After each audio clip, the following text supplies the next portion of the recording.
Hello दोस्तों, मैं advocate दीपक अहरवाल स्वागत करता हूं आपका अपने चैनल आपका न्याय में। दोस्तों, मैं आज आपको इस वीडियो के माध्यम से बताऊंगा कि चोरी क्या होती है, चोरी करने पर माननीय न्यायालय द्वारा अपराधी को कितनी सजा मिलती है, चोरी का अपराध जमानतीय होता है या अजमानतीय होता है, चोरी का अपराध संज्ञेय या असंज्ञेय होता है, चोरी के अपराध में क्या राजीनामा किया जा सकता है या नहीं, चोरी का अपराध किस न्यायाधीश द्वारा विचारणीय है। यह समस्त जानकारी मैं आपको इस वीडियो के माध्यम से दूंगा, तो वीडियो को पूरा जरूर देखें, इसके बिल्कुल भी ना करें। चलिए वीडियो की ओर बढ़ते हैं। दोस्तों, धारा 303 भारतीय न्याय संहिता 2023 303 के क्लोज 1 में इस धारा में केवल चोरी की परिभाषा बतलाई गई है कि जो व्यक्ति किसी व्यक्ति के कब्जे में से उस व्यक्ति की सम्मति के बिना कोई चल संपत्ति बेईमानी से ले लेने का आशय रखते हुए वह संपत्ति को ऐसे लेने के लिए हटाता है तो वह चोरी करता है।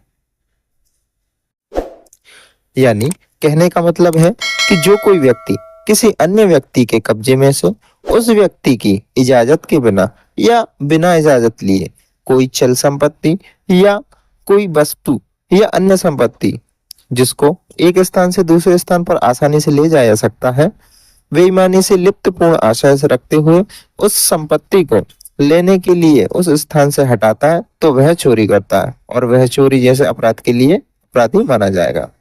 दोस्तों, इसका स्पष्टीकरण पहला देखते हैं कि जब तक कोई वस्तु भूबद्ध रहती है अर्थात भूमि से जुड़ी होती है, चल संपत्ति न होने से चोरी का विषय नहीं होती, किंतु ज्यों ही वह भूमि से पृथक की जाती है यानी भूमि से अलग की जाती है तो वह चोरी का विषय होने योग्य हो जाती है। अर्थात जब तक कोई वस्तु भूमि से जुड़ी रहती है, भूमि से बंधी या चिपकी या स्पर्श की हुई रहती है, वह चल संपत्ति न होने से चोरी का विषय नहीं होती, किंतु जैसे ही वह भूमि की सतह से अलग हो जाती है तो वह चोरी का विषय होने योग्य हो जाती है। अर्थात भूमि से अलग ही होते ही वह चोरी के अपराधी के हाथों में है तो वह चोरी मानी जाएगी। इसी प्रकार हम स्पष्टीकरण दूसरे को देखते हैं कि हटाना जो उसी कार्य द्वारा किया गया है जिससे पृथक्करण किया गया है चोरी हो सकेगा। अर्थात हटाना का शाब्दिक अर्थ है किसी वस्तु को किसी जगह या स्थान से पृथक करना, अलग करना होता है। यह भी चोरी हो सकता है किंतु सम्मति या इजाजत के बिना। स्पष्टीकरण तीसरा देखते हैं कि कोई व्यक्ति किसी चीज का हटाना कारित करता है या कहा जा सकता है जब वह उस बाधा को हटाता है जो उस चीज को हटाने से रोके हुए हो या जब वह उस चीज को किसी दूसरी चीज से पृथक करता है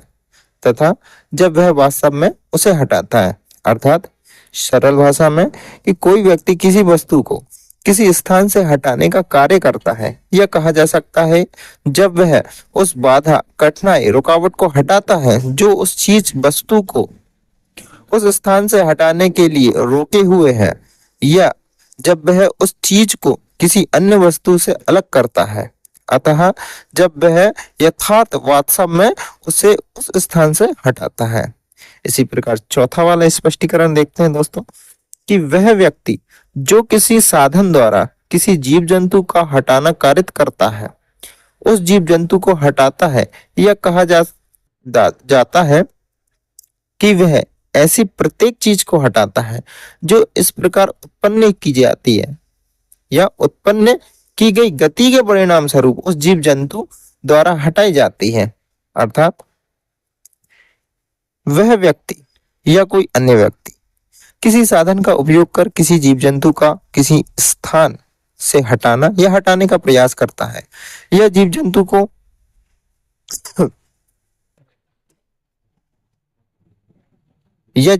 को उस स्थान से हटाता है या यूं कहा जाए कि वह किसी स्थान पर रखी हुई वस्तु को हटाता है या किसी वस्तु को हटाते समय उत्पन्न की गई गति के परिणाम स्वरूप या परिणाम के रूप में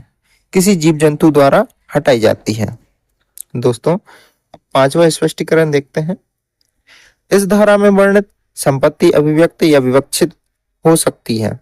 और या तो कब्जा रखने वाले व्यक्ति द्वारा या किसी ऐसे व्यक्ति द्वारा जो इस प्रयोजन के लिए अभिव्यक्त या विवक्षित प्राधिकार रखता है दी जा सकती है। अर्थात इस धारा में वर्णित संपत्ति किसी के समक्ष व्यक्त या आवश्यकता पड़ने पर दे सकता है और वह या उस संपत्ति पर कब्जा रखने वाले व्यक्ति के द्वारा या किसी ऐसे व्यक्ति द्वारा जो किसी प्रयोजन या आवश्यक कार्य के लिए उसका उपयोग करने दी जा सकती है। दोस्तों, इसके दृष्टांत के सहारे अपन समझते हैं कि या की सहमति के बिना या के कब्जे में से एक वृक्ष बेईमानी से लेने की आशय से या की भूमि पर लगे हुए उस वृक्ष को का काट डालता है। अर्थात कहने का मतलब यह है कि या की सम्मति के बिना या बिना इजाजत के या के जो कब्जा है, जो जमीन पे कब्जा है,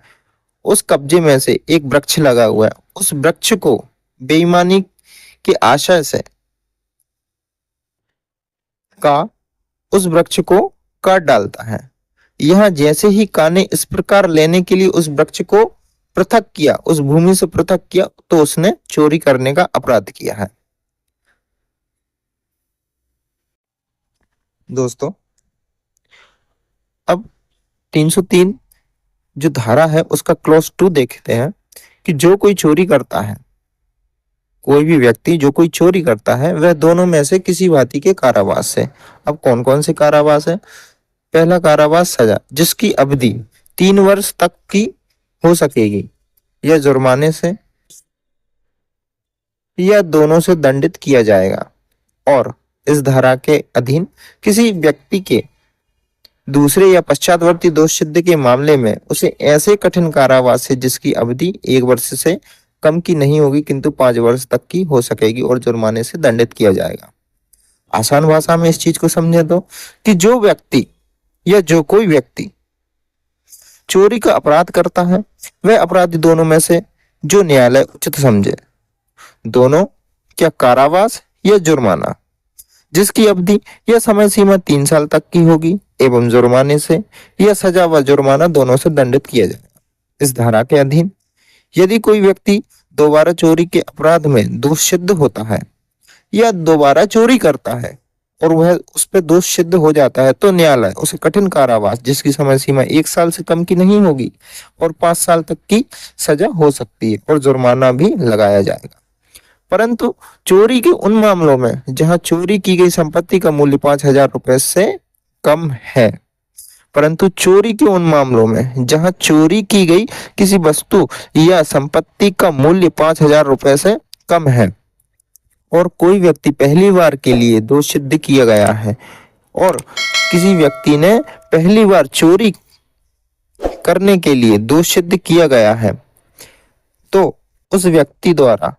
चोरी की गई संपत्ति वस्तु को संपत्ति मालिक को वापस करने या संपत्ति या वस्तु को वापस करने पर उसे सामुदायिक सेवा से दंडित किया जाएगा।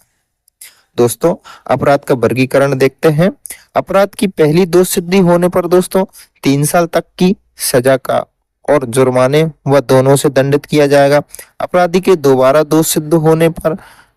अपराधी को 1 साल से अधिक तथा 5 साल तक की कठोर सजा एवं जुर्माना दोनों से दंडित किया जाएगा। चोरी का अपराध संज्ञेय अपराध होता है दोस्तों एवं यह अजमानतीय अपराध भी माना गया है। इसमें न्यायालय के न्यायाधीश के विवेक अनुसार जमानत प्रदान की जाएगी। चोरी के अपराध में अपराधी से चुराई हुई संपत्ति के स्वामी द्वारा राजीनामा भी किया जा सकता है। चोरी का अपराध कोई भी मजिस्ट्रेट द्वारा विचारणीय हो सकता है। तो दोस्तों, मेरे द्वारा इस वीडियो से प्राप्त जानकारी आपको कैसी लगी? यदि आपको वीडियो हेल्पफुल लगी हो या अच्छी लगी हो तो वीडियो को लाइक करें, चैनल को सब्सक्राइब करें, कमेंट में जरूर बताएं कि आपको किस धारा व सेक्शन के बारे में जानकारी चाहिए। धन्यवाद। जय हिंद, जय भारत।